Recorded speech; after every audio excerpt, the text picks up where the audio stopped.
The grass was green, the Spanish sky infinite blue.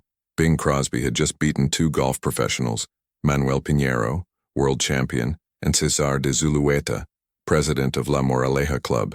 He was 74 years old, but in that instant, walking back to the clubhouse, he felt young, invincible, complete. "That was a great game, fellows," he said, turning to Valentin Barrios, the resort manager. "Let's go get a Coke." They walked 20 yards to the clubhouse entrance, 20 yards that became eternity, and then without warning, Bing Crosby fell. It wasn't a stumble, it wasn't a hesitation, it was a sudden, vertical collapse, face first onto the red brick pavement. He didn't try to break the fall, didn't extend his hands, he simply crumpled. Barrios ran, turned the body over. Bing's face was pale, almost gray. A massive red stain spread across his forehead where he'd hit the ground. His eyes were open, but they saw nothing. Dr. Leseca attempted cardiac massage, injected adrenaline directly into the heart, but it was too late. It was 6:30 p.m. on October 14, 1977. Harry Lillis Crosby, Bing, was dead, but nobody knew what had really killed him. It wasn't just a heart attack. It was something that had been accumulating for days, weeks, perhaps years. And to understand that, we need to go back. The world saw a happy man die playing golf, a perfect ending to a perfect life. Hollywood sold that story. The headlines echoed, "Bing Crosby dies doing what he loved." But the truth was different. The truth was in the last 48 hours, in the choices he made, in the things he saw, in the weight he carried. To understand what happened on that golf course in Madrid, we need to go back 2 days, to London, to a burglarized apartment, to an exhausted man who couldn't stop, and nothing would make sense until we knew who he really was in that final moment. In October 1977, Bing Crosby was a living legend. 50 years of career, more than 1,600 recordings, star of 70 films, the voice that cradled Christmas for entire generations.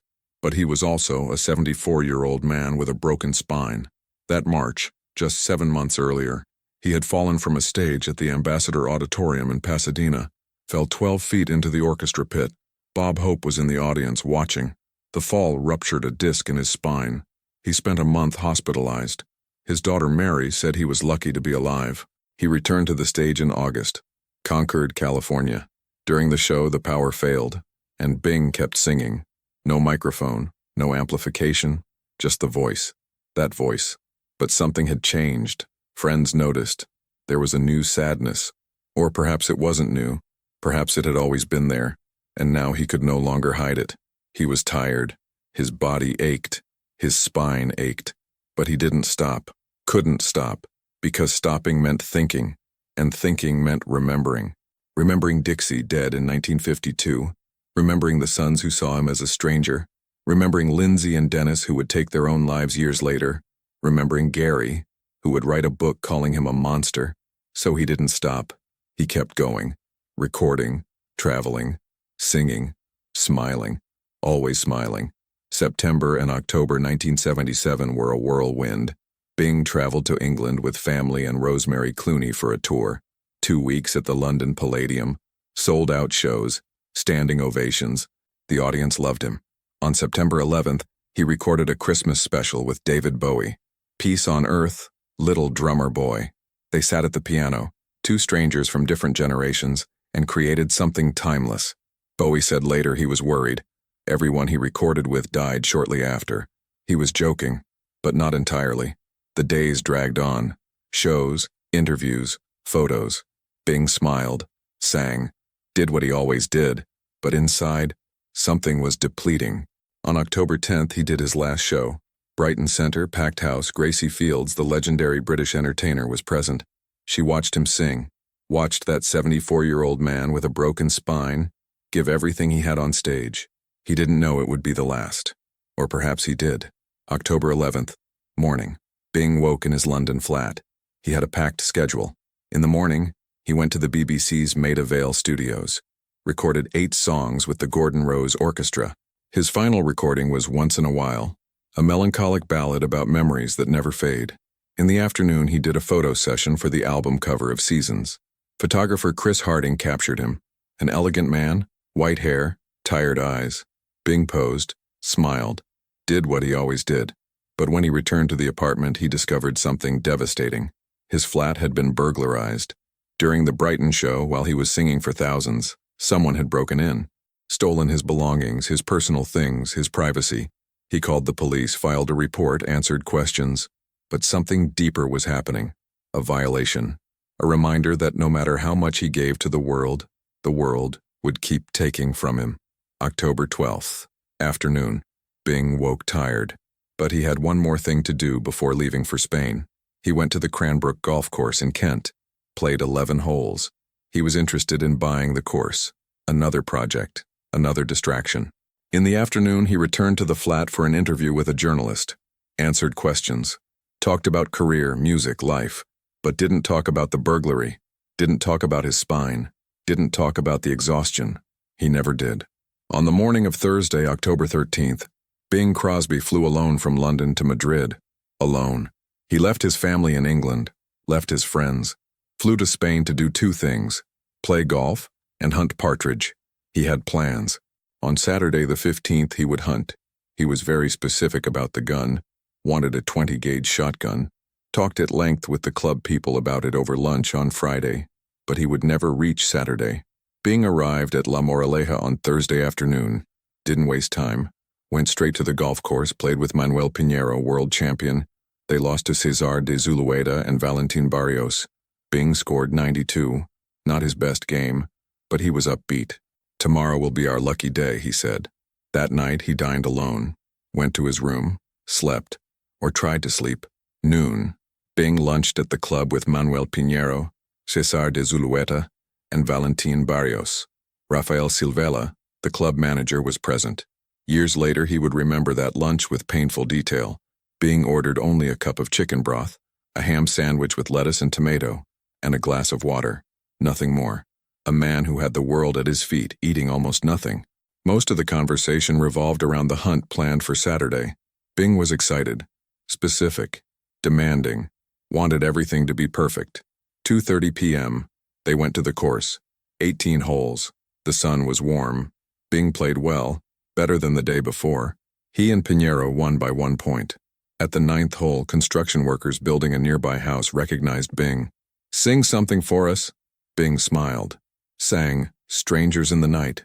His voice echoed across the golf course. It was his last performance. 6:30 p.m.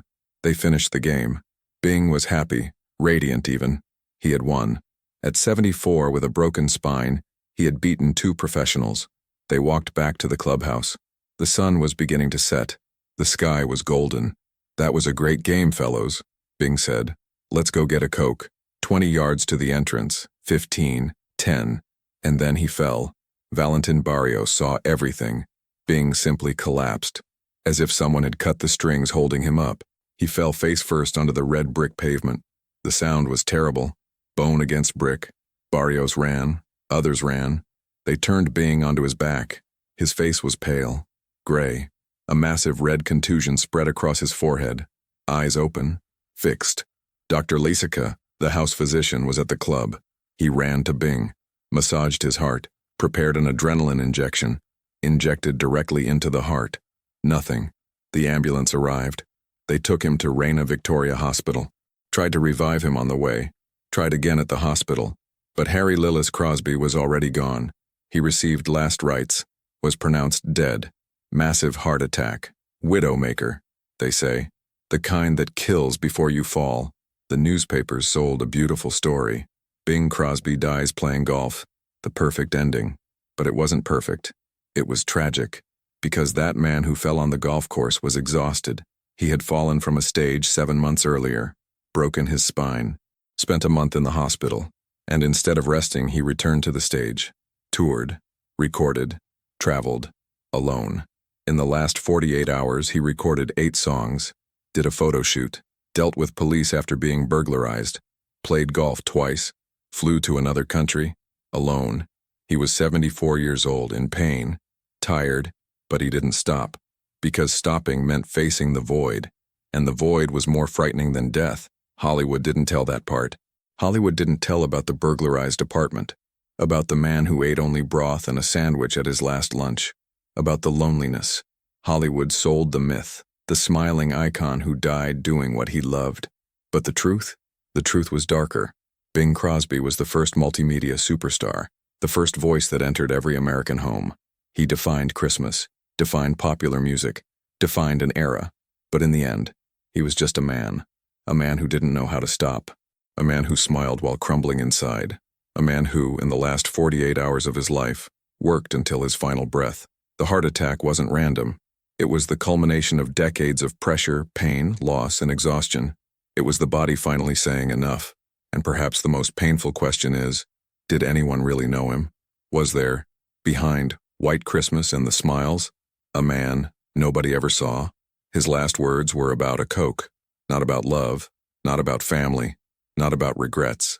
A Coke, and then silence. 4 days later, on October 18th, Bing Crosby was buried at Holy Cross Cemetery in Culver City, California.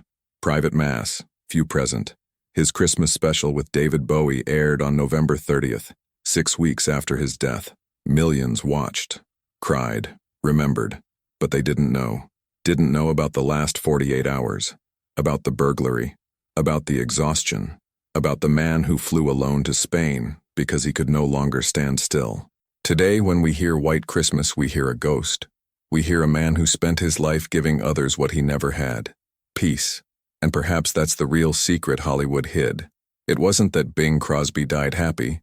It was that he died tired, alone, and yet smiling, because that's what the world expected of him. And he never disappointed.